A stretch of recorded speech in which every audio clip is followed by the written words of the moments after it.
Maße heute 116 im Röhrbein.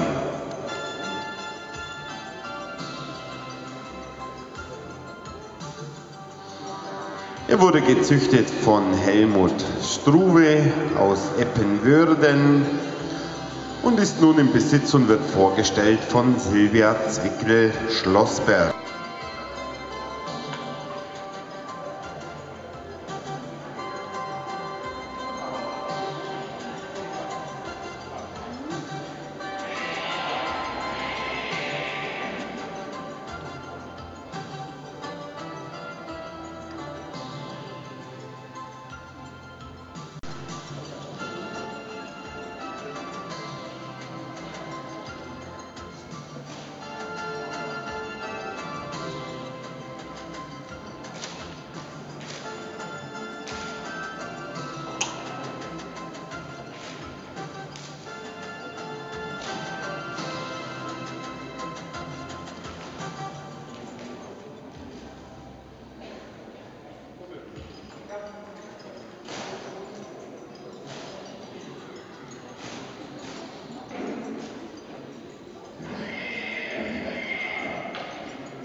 Vielen Dank für die Vorstellung von Marlon von Sitten.